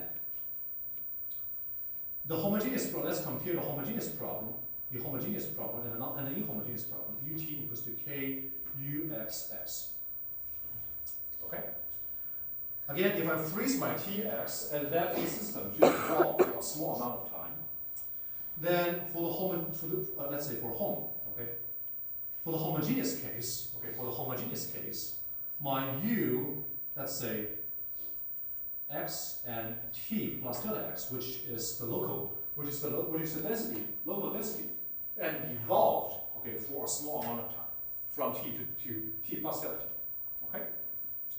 That, based on the Taylor expansion, it should be exactly equals to, first of all, u, x, and t, right? And then add delta t, multiply by ut, which is exactly delta t multiplied by k uxx. Or a little bit more specifically, my ux t plus delta x, t plus, and of course there are higher order terms. I'm going to write it down as O delta t squared. Okay, but they are higher order terms. They are just very small, and we can negative for them. Okay, so more specifically, my ut t plus delta t, that the increment, which is the difference between the new time and the old time, okay, will exactly be delta t multiplied by the k uxx, okay, and then plus the higher order terms. This is the homogeneous case. So good? This is the homogeneous case, which means that if I am freezing the t and x and let the system to evolve for a small amount of time t, then this is the increment. Okay, this is the increment. Right, this is the new density. This is the old density at x. Okay, and this is the increment, which depends on, first of all, how small the time interval is, and second, what was the second order derivative of uxx, and this term comes from diffusion. That part's good. Okay, but for the inhomogeneous scenario, okay, we are just repeating everything that we have done above. Then we are going to have ux t plus delta x, t plus delta t minus ux t. This guy will equals to delta t multiplied by first k uxx and then plus f x t, and then plus the higher order terms. So good? This step is good? This again is my ut. Don't forget, this is my ut in the inhomogeneous equation. Do the higher order terms also get multiplied by the source fxt? Yes, the answer is the higher order terms means that you need to further take the derivatives, right? But we are assuming that the higher order terms depends on the square of the delta t. So as long as my delta t is small enough, they actually doesn't matter. Okay, they actually doesn't matter. So again, the physical interpretation of fxt will be exactly the density, okay, the additional density added to the system at the space x and at time t. Okay, so this is the physical interpretation. This is the physical interpretation of the inhomogeneous equation, right? Okay, let me write it down not to be lazy. Okay, the physical interpretation is that fxt is the amount. Is the additional density. So it's the density added to the system. Okay, at space, at location. In other words, it's location. Location x and time t. This is the physical interpretation of fxt. Okay, and our new problem is going to solve that. Is to solve the inhomogeneous equation. Okay, it's to solve the inhomogeneous equation. And okay, our goal is to show you that the solution. So this is a spoiler. I mean, usually we don't do that. We don't do the spoiler. But unfortunately, this could be a little bit more complicated than before. So our goal is to first review the answer at the very beginning, and then I'll tell you how and why we can reach that goal. Okay? So the solution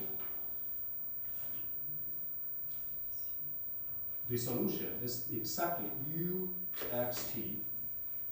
So first of all, can you please tell me if for the homogeneous case, if I don't have the f over here, okay, if I don't have the f over here, what is the solution? If it was a homogeneous equation, if I don't have the f, what is the It's solution? a convolution of Convolution of s, the source function, right? S and x minus y t, okay, and then Phi y b y. That's it. Everything. Okay, that's very plain. Okay, and all I just want to tell you is that now with the inhomogeneous term, okay, with the inhomogeneous term, the solution will exactly be the solution of the homogeneous term, okay, the solution to the homogeneous term, adding one thing. Adding, okay, the integration, probably using the darker blue, adding the integration, okay, first of all, it's a double integral, and the inner side is again the convolution between s and, but not between s and t. That's actually between s, sorry, not between s and phi. It's between s and f. Okay, it's going to be s x minus y. Okay, t minus s, f y s. Okay, and then dy. And the outer part is going to be from 0 to t. Okay, and integrate whatever inside. Okay, by the time s. This is the solution. The sum of these two terms, okay, the sum of these two terms will be exactly the solution to the inhomogeneous problem. Okay? And here are some observations. Here are some instant observations.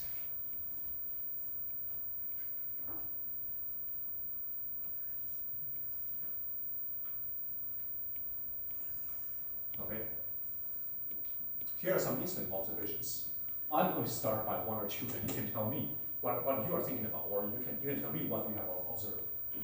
The first thing is that, you see, in principle, I'm actually dealing with a completely different system, right? Because I'm now keeping adding mass each of the places and at every time point. I'm dealing with a completely new system. But surprisingly, the solution actually partially contains the old solution. And is directly adding up whatever it is about f, which is the contribution from the external sources. Okay. And what does that now? What can you if you are asked to map that observation to what you have learned, whatever mathematics courses before, what would you say?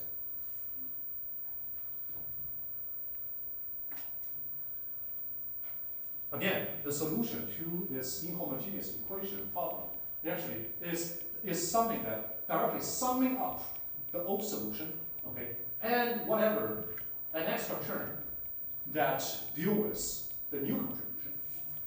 The solution is just these two things adding up. What kind of property do you call that?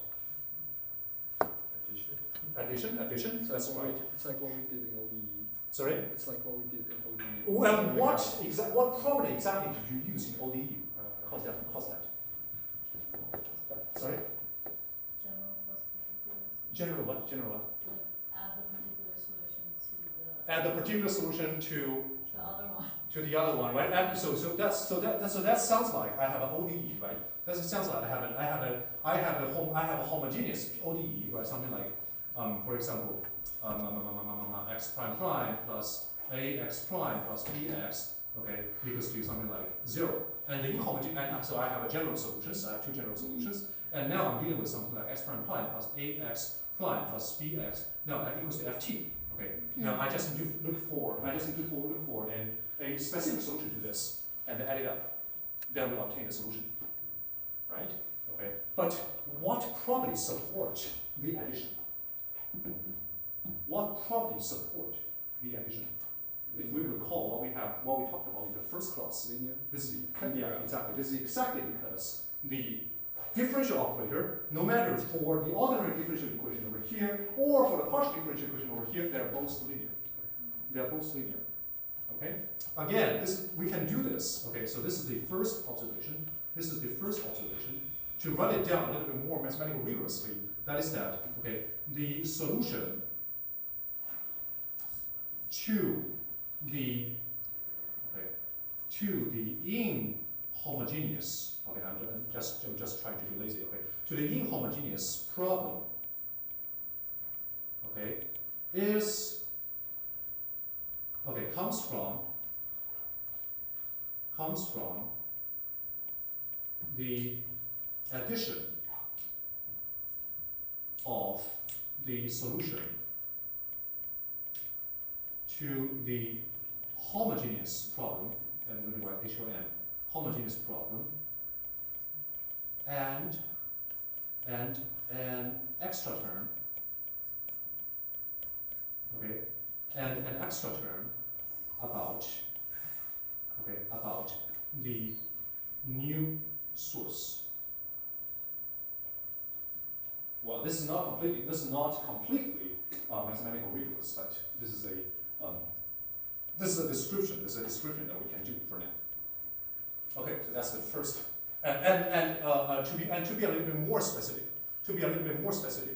If I am letting the more mathematical rigorous statement goes as follows, because you see, if I'm taking my LU defined as UT minus KUXX, okay, the L is exactly the differential operator that we have discussed before, right? So the L, so my L exactly equals to partial T and then minus K partial X.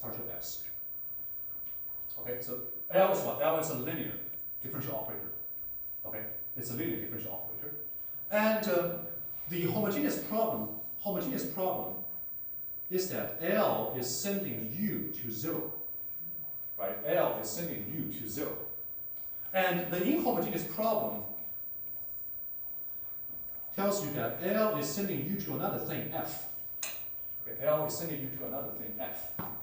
Okay? Then of course, this can be done by this can be done by, first of all, a specific solution, okay, a specific solution, L U star, okay, that L is sending U star to F, and then adding up any solutions U0 such that okay U0 belongs to the kernel of F.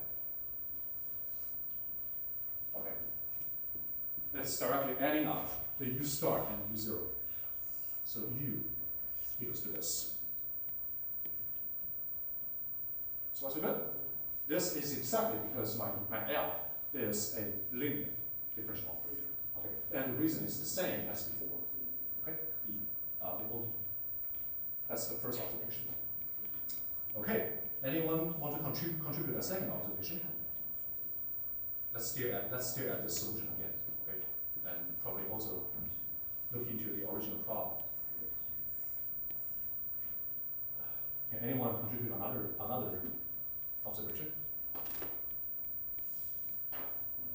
We were just saying, okay, that the big structure is the old thing, okay, directly plus adding up the new thing. Okay, then probably the second observation should be something about the more detailed structure, okay, of the second term. What can you see from the second term? What is making up the second term?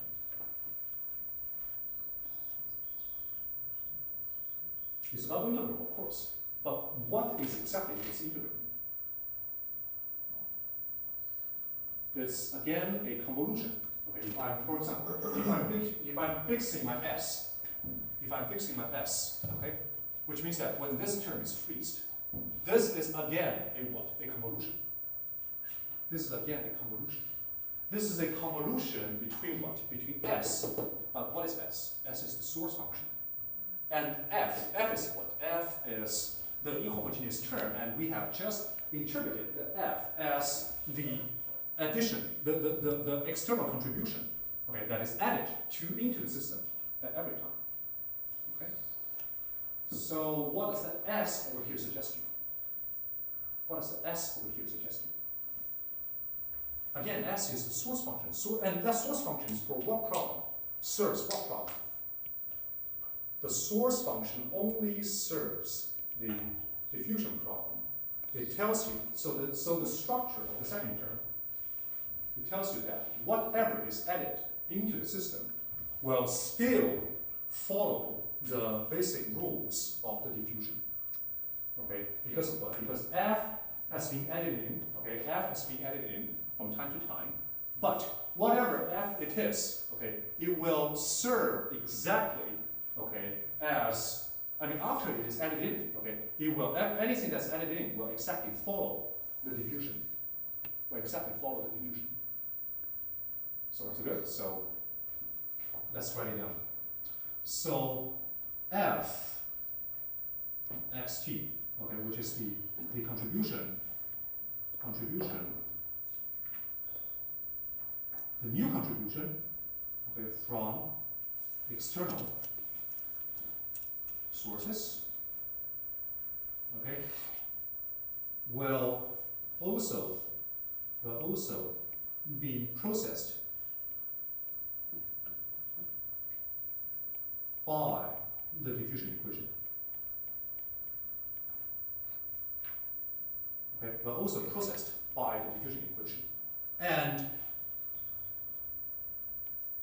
respecting the rules of diffusion, which is exactly the reason that it is actually processed or coupled with the source function. Okay. The source function tells you that how does one piece of mass should diffuse on time. Okay, so that's good. What else? What else can you observe? What else can you observe? What's the difference? What's the largest difference between the second term and the first term? What's the largest difference between the second term and the first term? Double. Sorry? Double. Double integral. Okay, this first term, but it also tells us that actually there are something in common, right? Because there is a integral from negative infinity to positive infinity. And that's actually because we're doing a convolution. Okay? But the second term is a double integral. It's actually first doing a convolution between S and F. Okay, if we are freezing the time in if we are freezing the time inside, which is the S. Okay, if we are freezing the S, then F again becomes a function that's only about space, right? And it has the equal. Therefore, it will have the equal status as the initial condition phi. And my S over here, if I'm freezing the S, then again this becomes a spatial convolution between my S and F. I'm doing a convolution for every section of time. I'm doing a convolution for every section of the time. But what did I exactly convolute it? What exactly did I convolute it? You see, the initial condition, what did I convolute it? I convoluted the initial condition, which is the initial distribution of the mass, right? And in the second term, in the double integral, what I'm convoluted is exactly Fy. If I'm fixing the S, it's actually Fys, right? And that is what? That is exactly the contribution of the external sources from the external sources to every point at time S, at this time section S. Right? I'm doing one convolution for every time section for the corresponding contribution from the external sources. And then I'm integrating all of the convolutions. On time. So is it good? So the third observation is the following. Okay? It's actually easier to think in this way. If the initial condition phi, if we don't treat it as an initial condition, okay, instead let's say originally this system has nothing. Okay, originally this system has nothing. And initially, I will instantly, okay, adding up, I will instantly adding up the mass into the system to create an initial distribution profile of the mass phi. And then I'm going to let the system evolve. Okay? And then I'm going to let the system evolve. This is actually equivalent to what? This is actually equivalent to, okay, let's say I am stopping, so at certain time section, I will be stopping, let's say I stop adding up. I stop adding up things. Okay? And then I will just let the system evolve by itself. I will just let the system evolve by itself. Okay? So that is to say, to a certain extent, my phi y is actually, the initial condition phi y is actually equivalent to my f at s, which is the new source of the density added to the system. Okay? Because the initial condition can be just regarded as the same as the contribution from external sources, right? But it was added up initially. So is it good? Therefore, okay. I mean, the observation 3 in short can be written as, okay, the initial condition, okay, the initial condition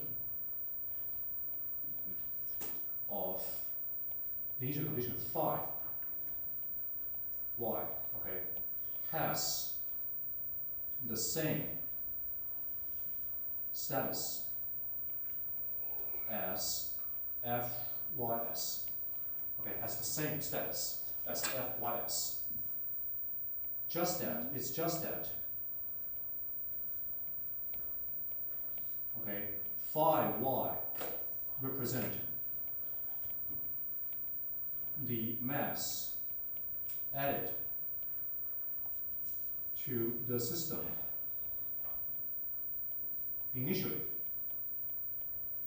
Okay, added to the system initially. And Fys,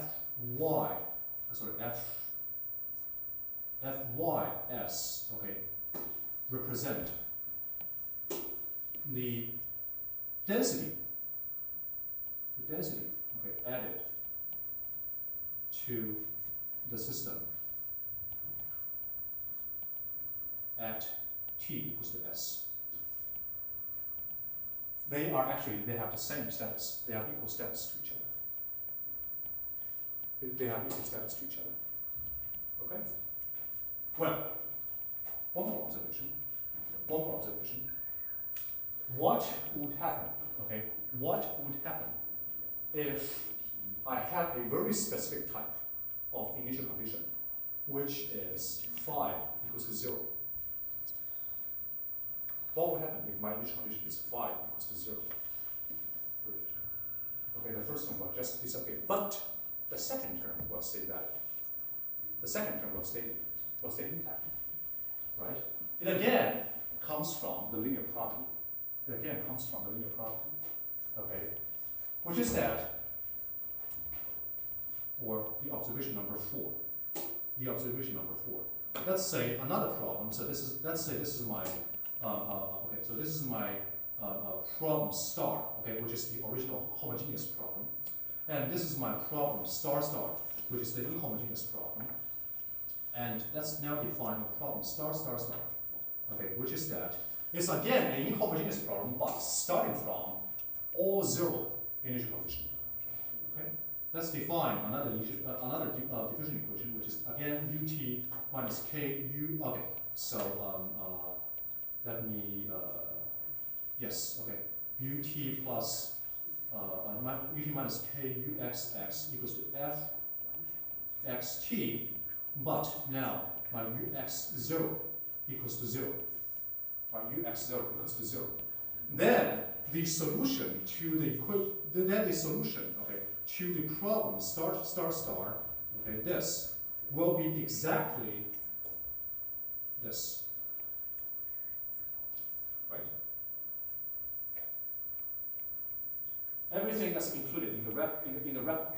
will be exactly the solution to the diffusion equation if I have no initial condition, if I have phi of y equals to 0. Okay? If my phi of y equals to 0. Okay? So I have 5 minutes left, and I don't have more.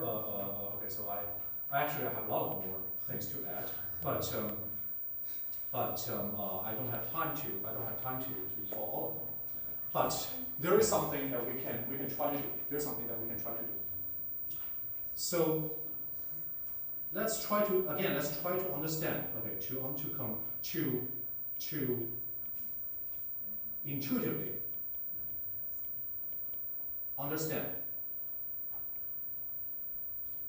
Okay, to intuitively understand the solution, the structure of the solution. And actually, all these four things, they were for, the intuitive understanding, to the structure of the solution. Okay. To intuitively understand that, let us do the following. Let us do the following experiment. Okay. Let's discretize the system. Okay. Let's discretize the system. Let's discretize the system into the following fashion. Okay. Let's say the system. Okay. Let's look into the system on time. Let's say 0 and delta t and 2 delta t and until n delta t. Of course, my n delta t now equals to, let's say, 50. So that's good. Okay, I'm only looking into the system. Okay. I'm just saying that the system will only exist on a discrete time, not on continuous time. So that's good. Which means that initially, let's suppose that is not causing a big trouble, to my diffusion process. Okay. Let's just suppose that. I mean, there is actually an implicit process of diffusion. Okay, from 0 to delta t, from t to delta 2 to 2 delta t. Okay, everything will just be exactly the same as before. But just that I'm now only looking into the system. Okay, on 0 delta t and 2 delta t. So good? Okay. So initially, I was having an initial condition as phi x. So good? Okay. And since I am only looking into the system on the discrete time grids, the spacing is delta t. So let's say I'm only and the fxt is what? And fxt is the external contribution that's been keeping added into the system.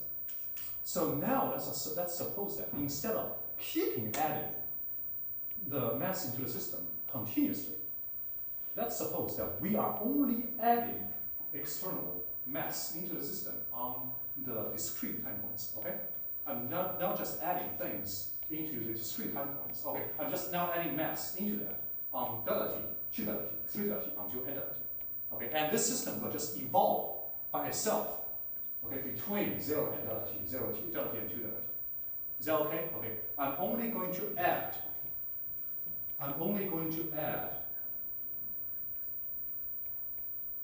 Okay, add things in. Exactly, only on these time points. I'm not adding anything in between 0 and delta t. So that's good.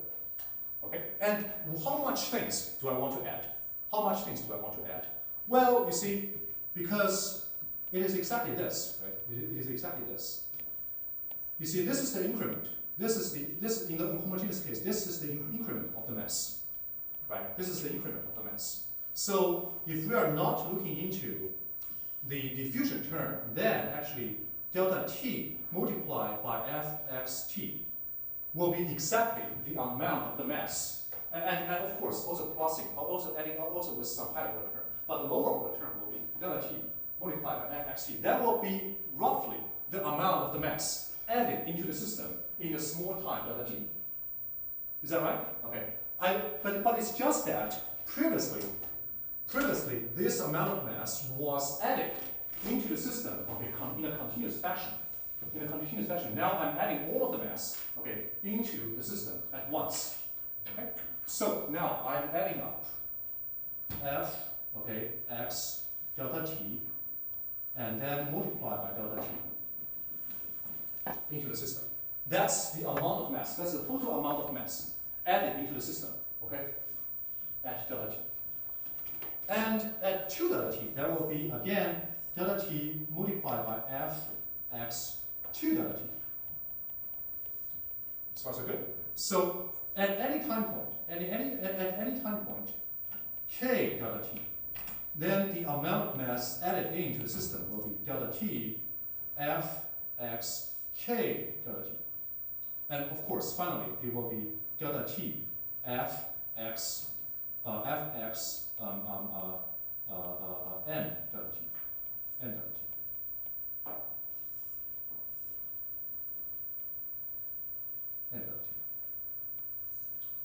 So far so good?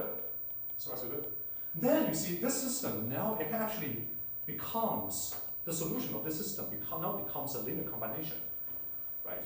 Because of what? Because you see, the evolvement, the diffusion process incurred by the original part of the mass, it has nothing to do with how much that I added in the following time. Is that right? Is that right? Because everything is linear. Everything is linear, right? So again, the part of the solution, the diffusion process of my phi x induced by phi x, it has nothing to do with the amount that I added to the system in the following time. Is that point taken? Is that point clear? Okay. And so which means that you see, at time zero, if I evolve it forward, for delta t, then at this time, the equation, the system will look like something. Okay, so at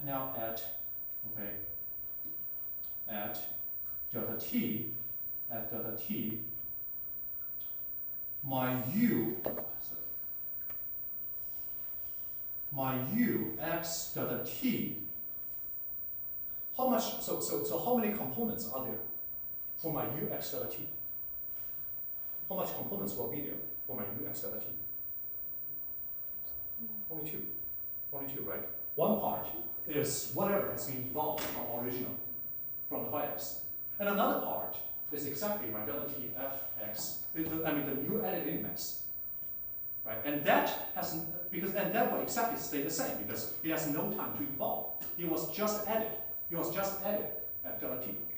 So that's good. So my ux delta t will looks like something like, okay, so integration from infinity to positive infinity as x minus y, okay, now delta t, right, delta t. And then, okay, phi y dy. Okay, this is first part. This is the diffusion. This is the diffusion of phi, of the initial condition, okay, of the original part of mass. And then plus, okay, my delta t fx delta t. So also good? So also good? Now, what can you say about ux 2 delta t? What can you say about ux 2 delta t? How many components should be there? 3, right? The original phi x has been evolved, now it has been evolved for 2 delta t. And the new the mass added in at delta t, which is this part, it has been only evolved for how much time? For delta t, for 1 week. And there's another part which has been just added in and it has no time to diffuse, so it will stay exactly as the same. Right? So there will be three terms. The first term will be, okay, from negative infinity to positive infinity as x minus y. Okay, now 2 delta t, phi y dy. Okay, but what should I do to this term? Now, what should I do to this term? This term will not stay as the same because there are diffusions taking place. Right? Yeah, now it has been diffused. Oh. It has been diffused. But the diffusion has only taken place for delta t, not 2 delta t, right? That's the crucial point. Okay? So it's going to be from negative infinity to positive infinity now as x minus y. Here, the kernel should be, the diffusion kernel should be delta t or 2 delta t over here. Delta T. Should be delta t over here, right? Should be delta t and then multiply by whatever is over here, which is delta t f x delta t, okay, sorry, y delta, sorry,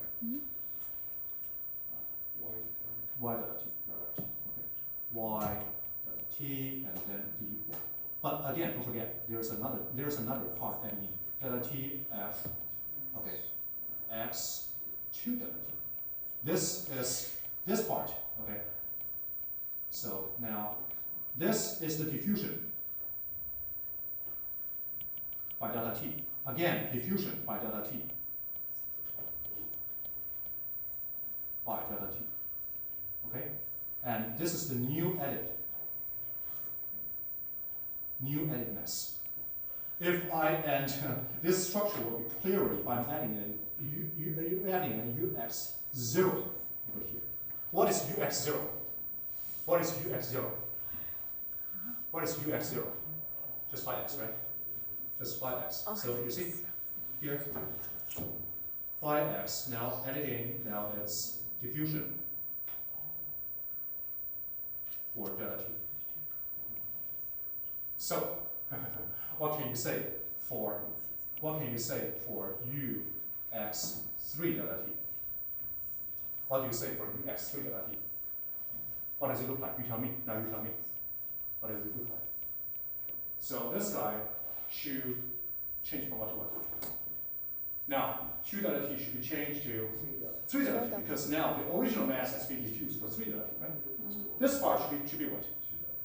Now this guy should become 2 delta t because the mass added over here has been evolved for 2 delta t. What about this guy? Now this guy should be evolved for delta t, right? So the complete answer should be, okay, so from infinity to positive infinity as x minus y. Now 3 delta t, okay, 5y dy, and then plus the equation from infinity to positive infinity as x minus y. Now 2 delta t, okay, multiplied by delta t, and then fy delta t dy, and then plus delta t, and then plus the integration from infinity to positive infinity as x minus y delta t, okay, fy 2 delta t dy.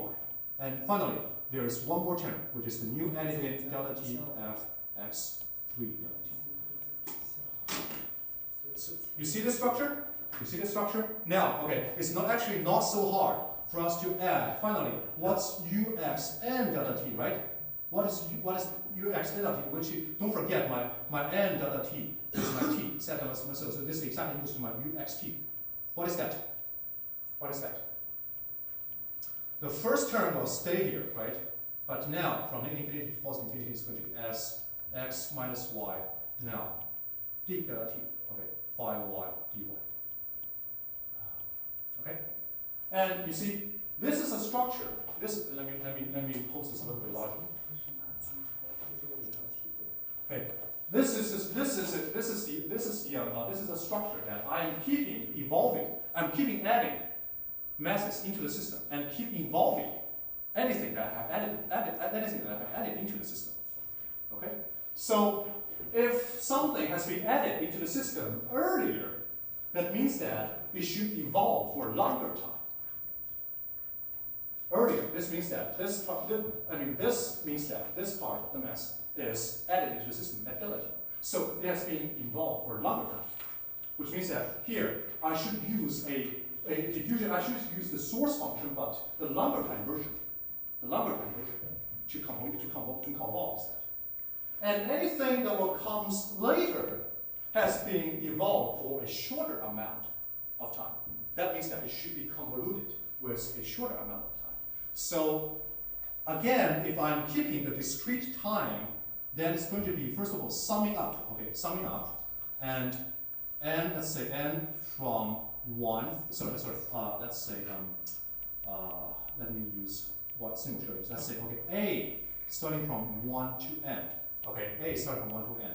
And these integrations will be, okay, from negative infinity to positive infinity as x minus y, x minus y, well, actually, should start from 0, x minus y, and then okay, and then a delta t, okay, a delta t multiplied by, and delta t, this delta t will just come out, okay, delta t, and then f, okay, y m minus a delta t, and then dy.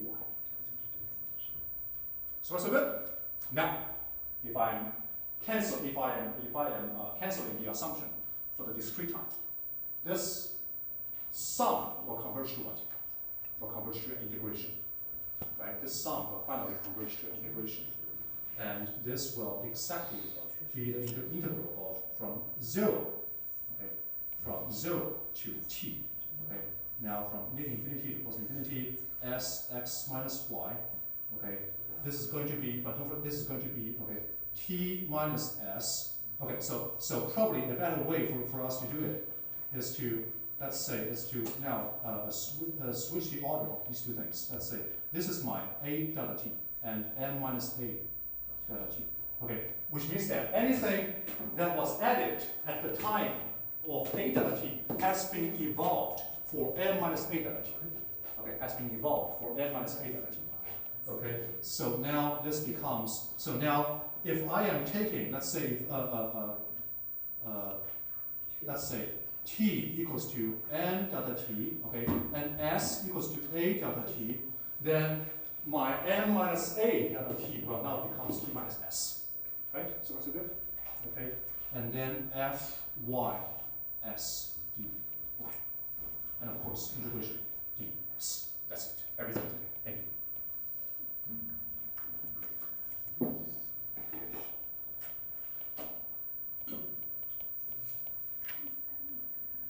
Okay, we have been over time for about 10 minutes, but thank you for staying here. And I will be free for questions until 5:15, something like that.